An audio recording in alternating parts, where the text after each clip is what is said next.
2017. Chamanga y el fin del boom económico del camarón.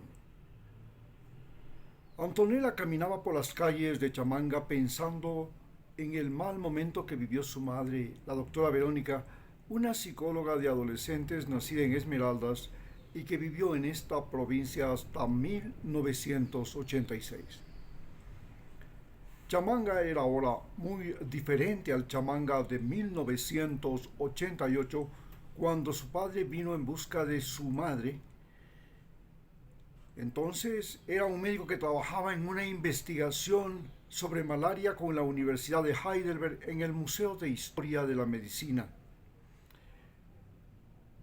Aquel día su padre estaba esperando a su madre en el muelle de la isla de Muisne, a la que llegaría de Quito en un bus.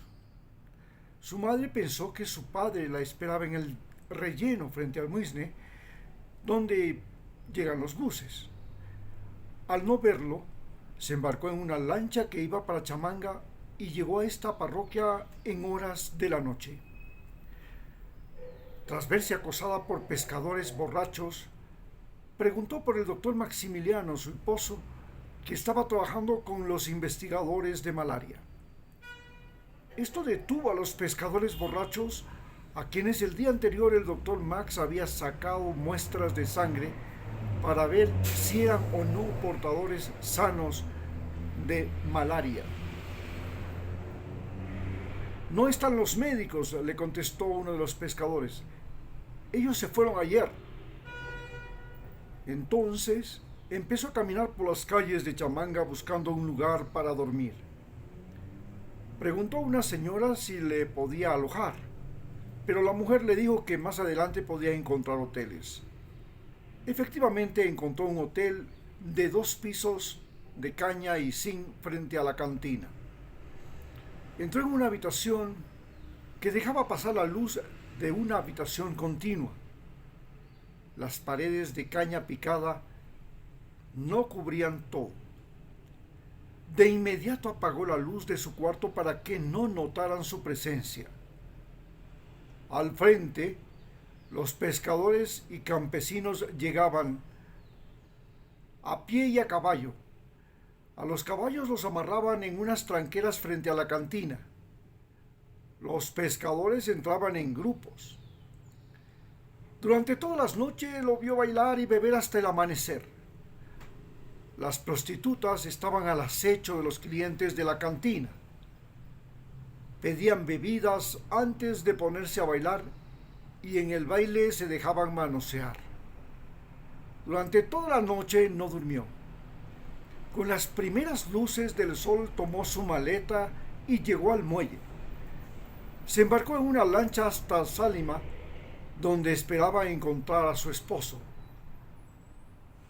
La lancha llegó a una entrada entre los manglares y subió por un río no muy profundo. Llegó a Sálima cuando su esposo esperaba la misma lancha para ir a buscarla en Chamanga. En aquel mes de enero del 2017, Antonella se hospedó en un hotel frente a la cantina, en una de las calles de 3 pisos del pueblo. Pero aquella noche no hubo nada en la cantina. El tiempo de la fiebre del camarón se había terminado.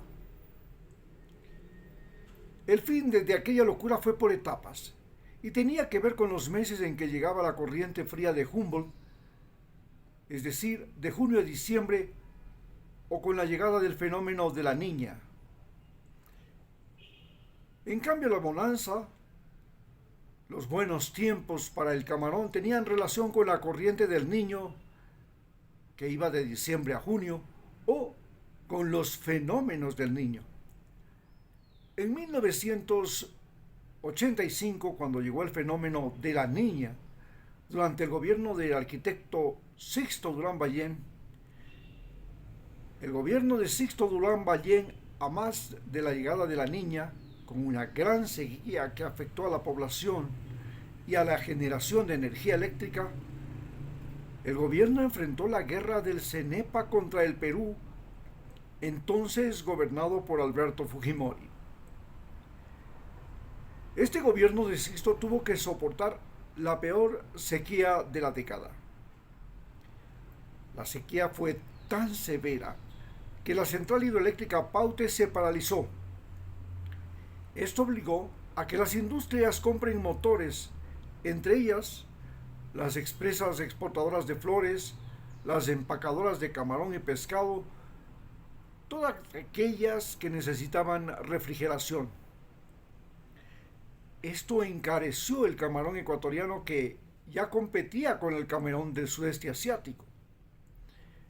El gobierno creó la llamada Hora de Sixto, que era un cambio en el horario adelantando una hora a la entrada de los colegios y trabajos para reducir el consumo de electricidad. La provincia más afectada fue la provincia de Loja en la sierra y de Manabí en la costa. En Manabí, la sequía fue tan severa que creó una ola migratoria. Muchos de los habitantes de esta provincia migraron a provincias menos secas como Santo Domingo, Pichincha, Sucumbíos, que es la provincia petrolera en la Amazonía, y desde entonces a Esmeraldas. Esta sequía afectó a empresas camaroneras, pues desapareció el camarón y en su lugar llegó una gran cantidad de peces en la corriente fría de Humboldt. Esta llegada de peces hizo florecer la industria pesquera que se concentró en la provincia de Manabí, mientras que la del camarón estuvo sobre todo en las provincias como mucho manglar como Guayas, El Oro y Esmeraldas. En 1994, durante el gobierno de Yamil Maguad, vino un nuevo fenómeno del Niño. Temporalmente se reanimó la exportación de camarón, pero se destruyeron las vías y los cultivos en la costa que entonces producían banano y cacao.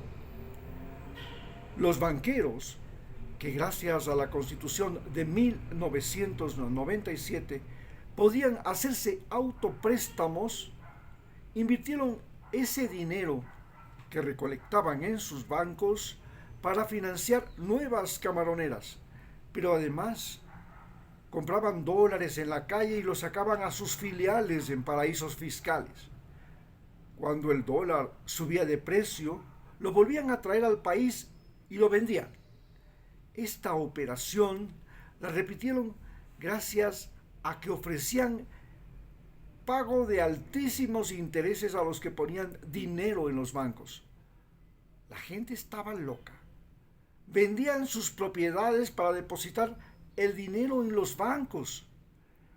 El interés que pagaban los bancos era mejor que los salarios mensuales. El Banco Central tomaba el dinero de la reserva que garantizara el valor del sucre, la moneda nacional de ese entonces, y ponía estos dólares en la calle para que el precio no siga subiendo. Estos dólares eran dólares que se obtenían del petróleo. Pero el petróleo bajó a $8 por barril cuando antes el precio mínimo era $40 por barril. El Banco Central ya no tenía dólares para evitar la escasez de la moneda en la calle y que siga subiendo su precio. El dólar se disparó. Mientras tanto, el sucre se disparaba día a día. Vino entonces una sequía, luego inundaciones. A esta sequía trajo la peste de las camaroneras llamada la Mancha Blanca. La sequía era producida por un retorno agresivo de la corriente de Humboldt, que normalmente recupera su fuerza y volumen luego de la llegada del Niño. La corriente cálida del Niño empuja a la corriente fría de Humboldt hacia el sur, pero la corriente cálida derrite la Antártida y esto permite que la corriente de Humboldt pueda compensar el volumen y la fuerza que le robó la corriente del Niño. Entonces se produce el fenómeno de la Niña, una reacción al fenómeno del Niño.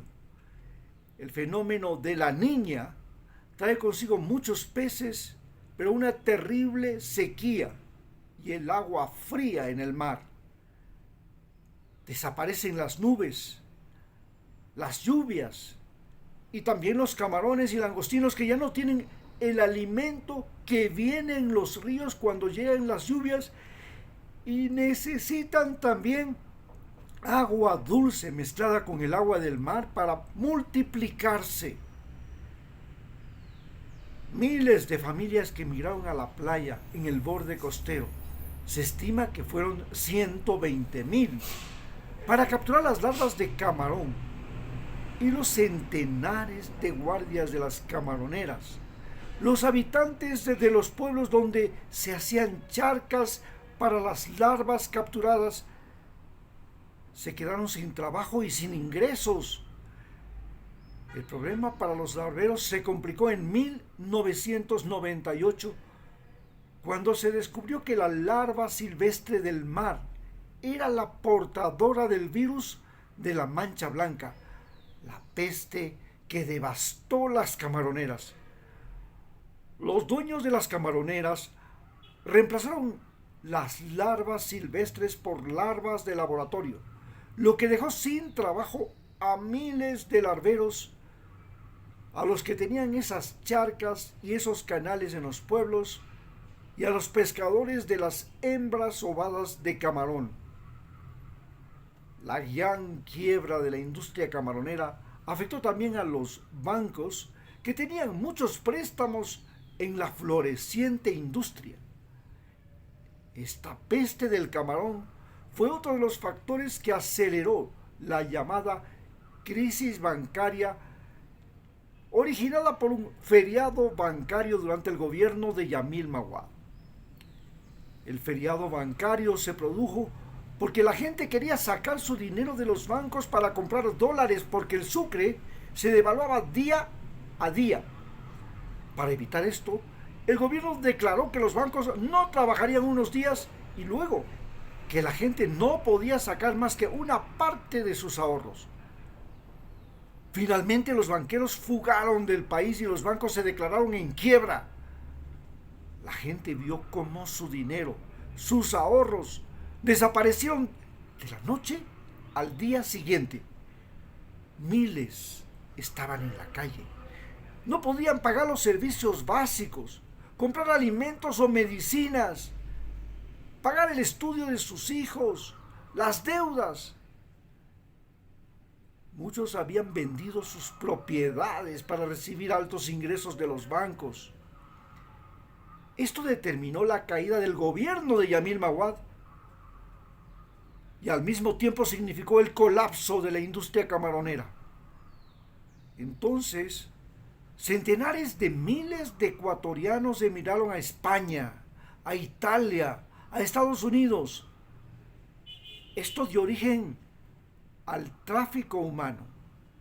Chamanga, Pedernales, Muisne, el sur de Esmeraldas, la provincia de Manabí eran de donde salían los emigrantes que querían llegar a Centroamérica, especialmente en las lanchas, para continuar su viaje hasta los Estados Unidos.